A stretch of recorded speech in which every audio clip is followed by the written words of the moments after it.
Welcome to the MS&Me Radio Network. The broadcast shows are for informational and entertainment purposes only.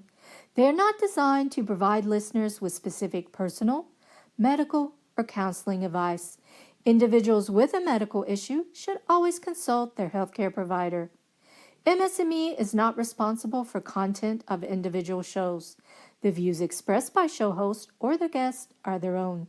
Enjoy the show. Hi, this is Dawn Melanie. Thank you for joining me today for another episode of my series titled Managing Self.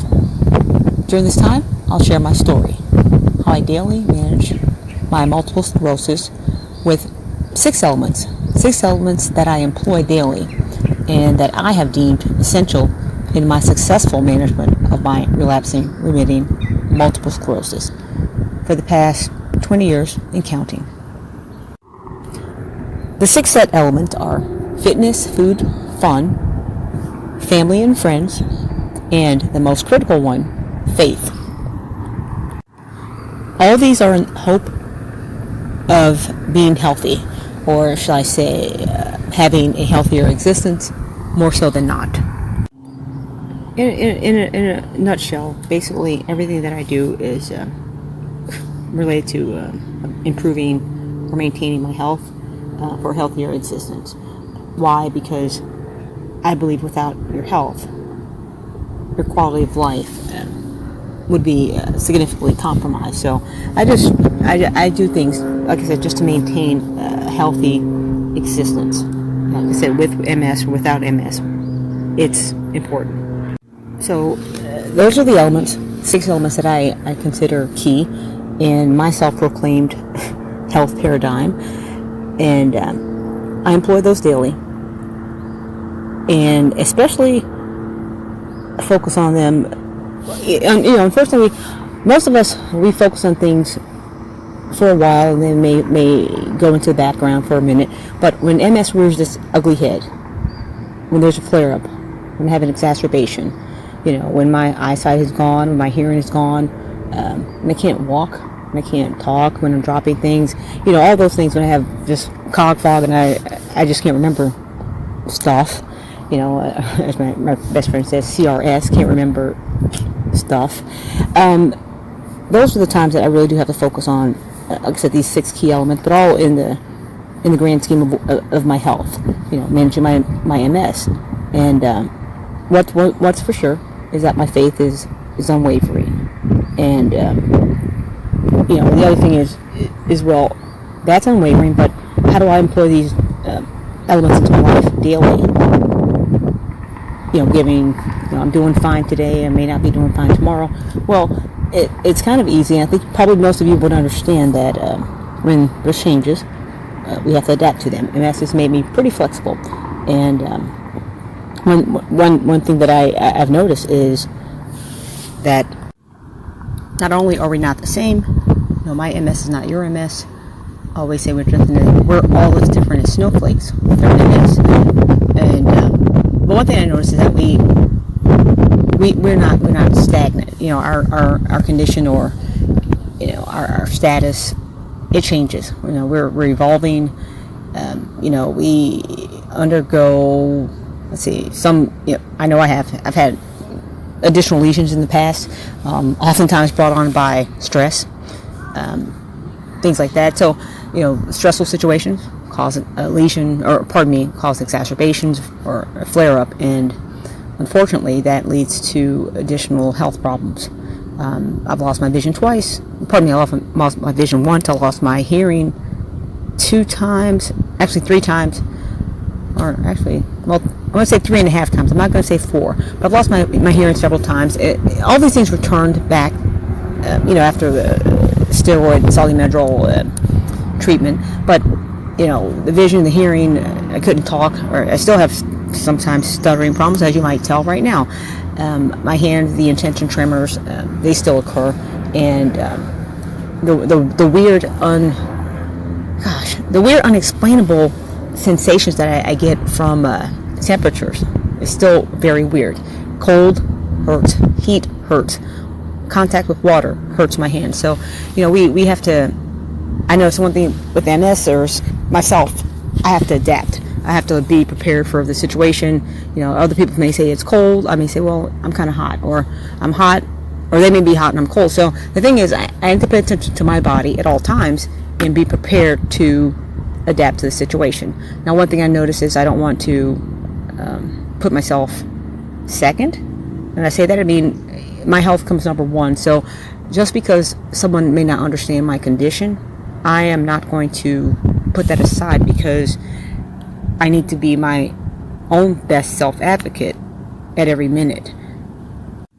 So this week, a doctor called and asked me to come in for an appointment, which is in the afternoon, which is kind of unheard of for me because that means it's hot. I live in North Texas, and 2 o'clock is in the upper 90s, real feel of probably 100. Anyway, I said, yeah, I'll come in. It's like, okay, I'll bite the bullet and stuff or whatever. But my husband, he offered to take me, and I graciously accepted. And we went over and basically talked about my change in my JC virus status. The titer has gone up since the past test, which was a few weeks ago. So I have elected to discontinue my treatment of Tysabri, the once every 28-day injection, once every 28-day infusion for my MS. So I did tell my doctor, I said, I've gone through the other injectables, or all of the injectables, or I guess, the A, B, C, R.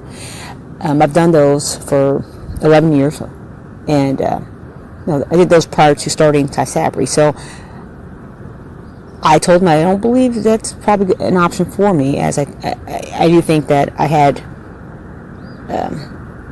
a buildup of the antibodies to the interferons, the interferon A and the interferon B as well. But because I had my reasoning is this, because 4 months prior to starting Tysabri, I had 4 exacerbations, pretty significant. I had to have steroid infusions each time. Literally, I was like, seriously, I literally thought I was falling apart, and I was like, wow, this is intense. 4 major exacerbations in 4 months. So we decided that I had to make a change. So what I did was I said, okay, I'll try Tysabri, and I've been on it now. Well, I'm not on it anymore, but I've been on it for about 8.5 years. Relapse-free, no new lesions. In fact, actually, when I started, a couple of my lesions had gone or disappeared. So anyway, like I said, I started Tysabri, successful on for 8.5 years. I'm not going to have my 110th infusion this Monday, but I've decided to kind of not go with the flow, but go with what makes my lifestyle more comfortable, and that is not take a pill every day. Now have that daily reminder that I do have MS, but instead I am going to take another infusion, which is only twice a year, with hopes of maintaining my active lifestyle that I do like. So for same reasons I started the once a week injectable, the interferon 1A, when I first got diagnosed, March '99. There's the same reason I've made the decision to do the twice a year infusion, quality of life. And I know that, like I said, if you don't have your health, you don't really have much of anything. Well, I want to maintain a quality of life, and I don't want to, I'll be honest, I don't want to be reminded you have MS. We get reminded, oh, but you look so good. Yeah, but I feel like a piece of poop on a stick right now, which you don't understand, and I'm just working through it. So, those days are going to happen pretty much every day.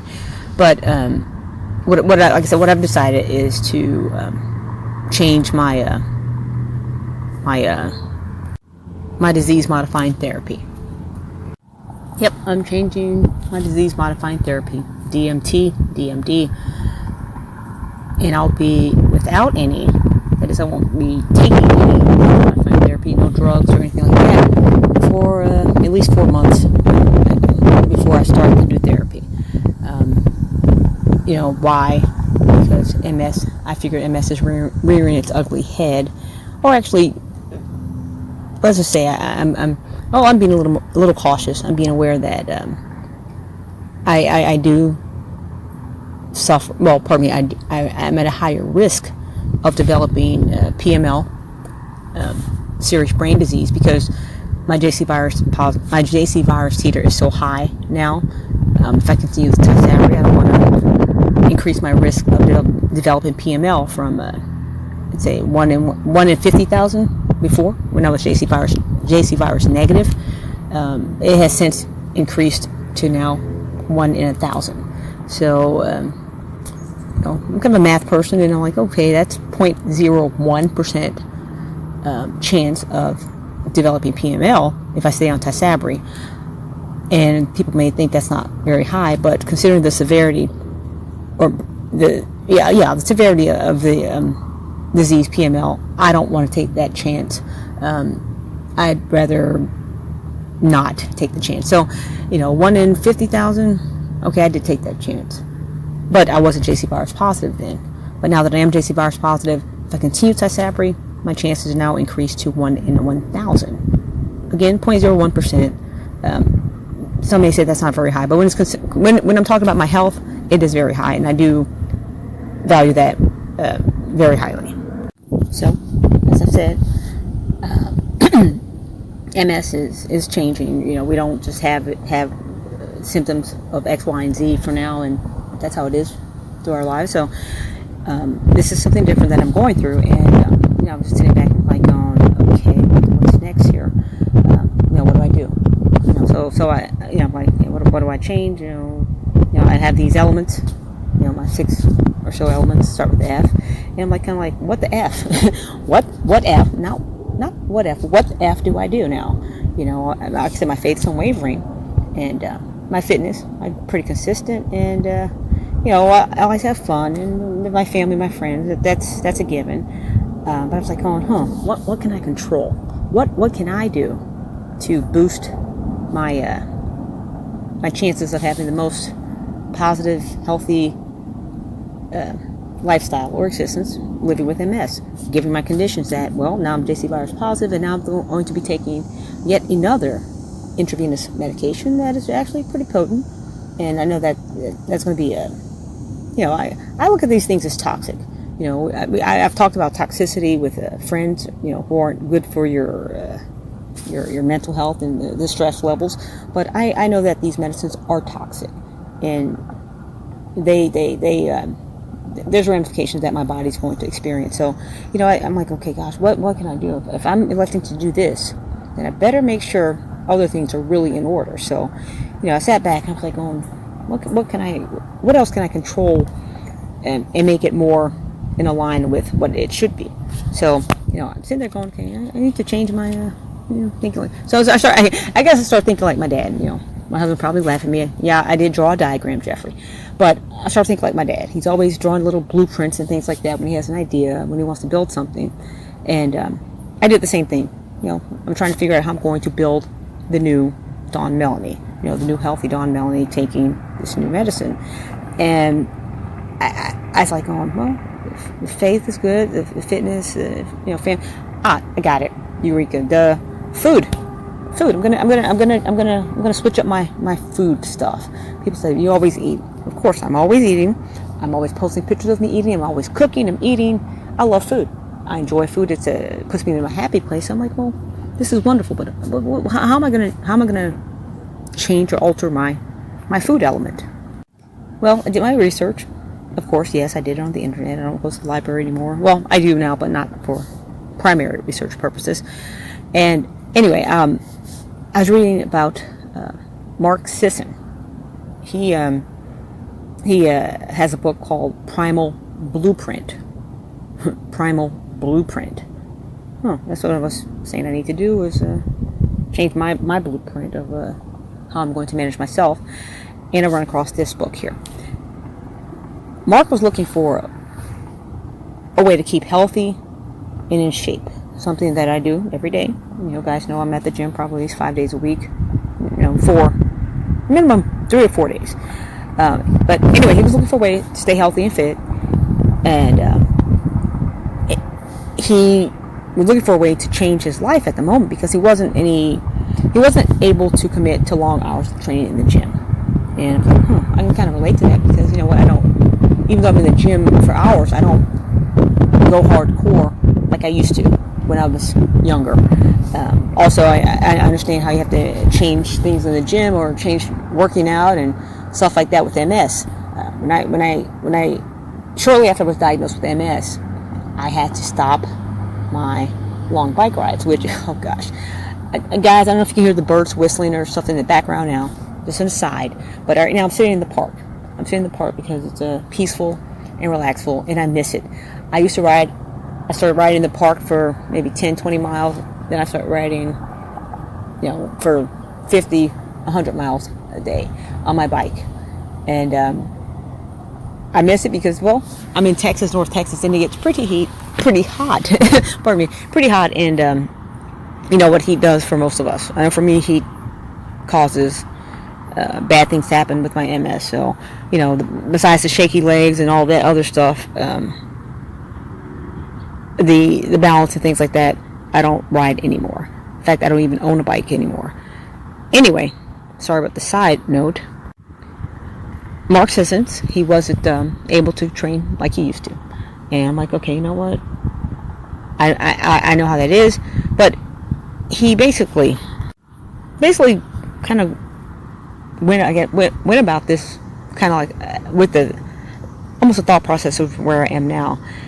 He came to the conclusion that modern humans consume too many processed foods and not enough raw foods. Now, we've heard that before, but I'm reading this and things that old or new again, and just reiterate it for emphasis. So, I'm like, okay, yes, I know sugar has been shown to have drastic long-term and short-term effects, negative consequences when we consume a lot of it.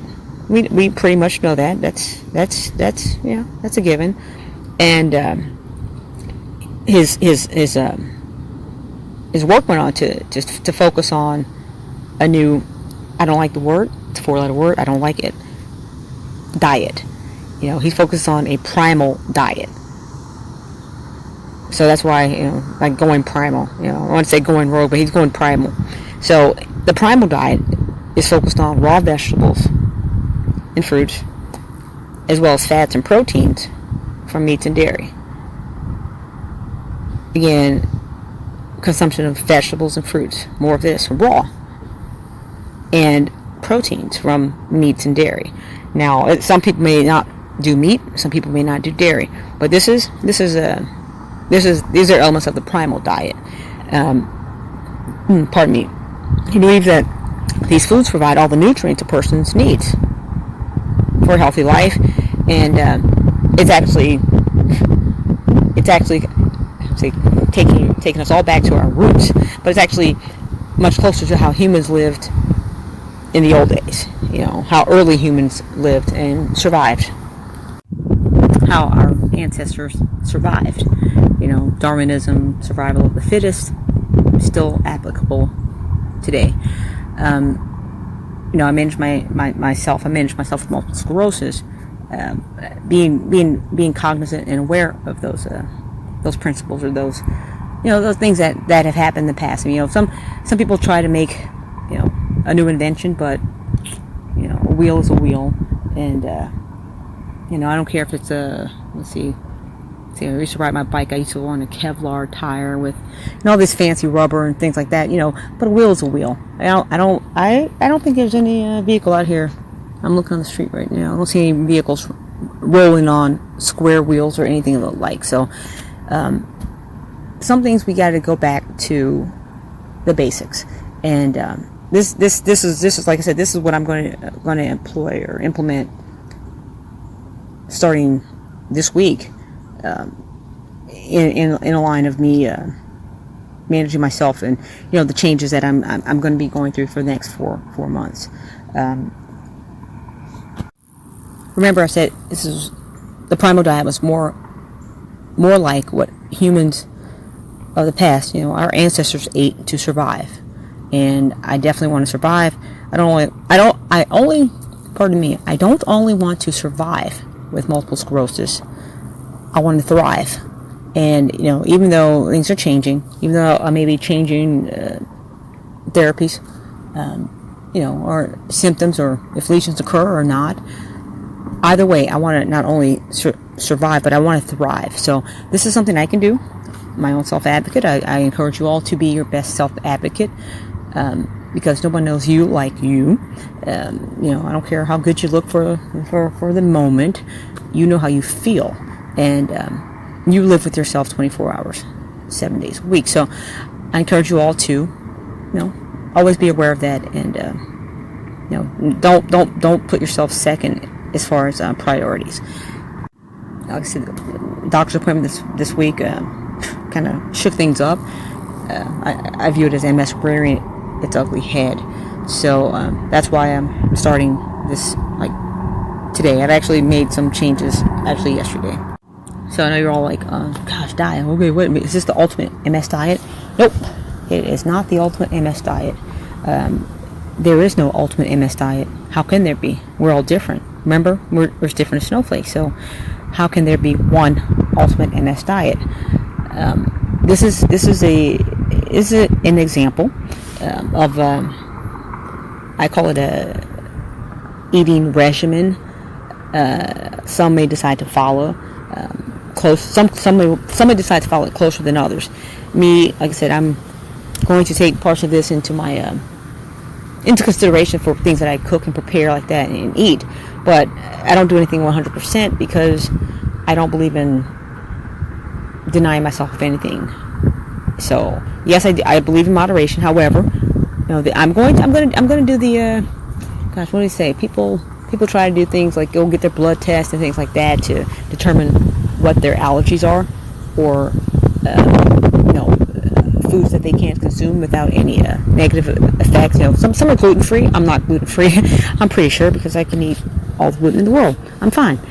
Some people are lactose intolerant. They eat dairy things, milk and dairy, and they get awful gas and what have you. That's not me. It's not me at all.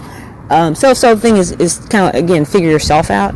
Me, like I said, I guess going to employ the poor man's. Well, that's the poor man's. Let's say the caveman's, or I'll say the caveman. The caveman's way of figuring myself out as far as diet and what works best for me. People do. Some people even get blood tests. What's the best foods you should eat based on your blood type? Things like that. So my approach is going to be more simple. Not as scientific, but I'd say trial and error. But it's me, so I'm going to be my own guinea pig. Yes, my husband is going to be the second one. I love you. Anyway, so I'm going to basically introduce more of the foods that are recommended based on this primal diet, and exclude more of the foods that are not. So I'll go into it now. People are going, wait, what should I eat? What's on the primal diet? Well, the primal diet, it's similar to the American Heart Association's recommended diet, and also the Cancer Association. Is that right? Cancer Society, which both have outlined recommended eating regimens, foods included in there. But I tell people, I say, what? First of all, whether you have MS or not, we should all be eating healthier. And when I say healthier, I mean, you're not supposed to be eating a bag of chips followed by a 6-pack of soda, and not eating enough healthy protein. So that is lean protein, not just a burger, something like that, but lean protein. So knowing that the number one killer in America is heart disease, I think the American Heart Association is onto something. So, I've taken that, no pun intended, I've taken their diet to heart very dearly. The Cancer Society as well. So many toxins and things like that are artificially introduced into our foods. So that I believe, there's been studies to show it, and I personally do believe it. That's why the incidence of cancer has risen drastically over the past years. No. So as I close this week's program, understanding some of the basics of biochemistry, I myself, living with MS for the past 20 years and counting, I am changing. I'm going to make a change. I'm going to start a change in the foods that I eat, or the foods that I consume, and hopefully learning more and more about basic biochemistry. I can not only live, I can not only survive, but my plan is I plan on thriving. I'm going to thrive with or without MS. So my challenge to all you listeners today is perhaps for the next week, I'm definitely doing this. I'm going to ask you to do the same. For the next week, I want you to journalize what you eat. You know, snacks, meals, everything. For a week. Just a week. You know, and if you only do it for a few days, fine. But my goal is for 1 week to journalize what you eat and how you feel. Because, and like I said before, I'm not prepared to go take some fancy blood tests or things like that. Allergies, I'm allergy free, knock on wood. But what I am going to do is just pay more attention to my body, be in tune with my body. So I encourage you all to do that every day. But this week, I'm going to challenge you all to document it. Document. Some say going rogue. This week, let's go primal. Let's go primal. Let's hopefully the knowledge that anything that you've taken away from this show, or that you go out on your own and discover, hopefully this will help you to make better decisions on which foods to choose to eat more of, and which foods to not eat so much of. I'm not bashing any one company or individually. However, I know that the foods of I call it weapons of mass destruction. You know, a lot of the foods that are available to us in America are weapons of mass destruction, and it's all related to food. You know, so many times it's easier to get cheap products, which are, of course, low quality, that oftentimes have repercussions, like, you know, we feel sick, or make us fat, you know, obesity on the rise, because, you know what, it's so easy to get junk food. So these cheap foods that are readily available, low quality, make us sick, make us fat, make us depressed. All these chemically manufactured foods, they trick our bodies into wanting more of that junk, and it's just an ongoing cycle, or shall I say, a slippery road down. So this week, I want to encourage you all to journalize what you eat and how you feel, and hopefully you can look back after a week and maybe make changes to consume more of the foods that make you feel good, and kind of do away with the ones that make you feel not so good. I thank you for joining me this week. This is Dawn Melanie. Thank you for listening to Manage Yourself, and I hope the rest of your week is quite blessed. Thank you again, and have a good day.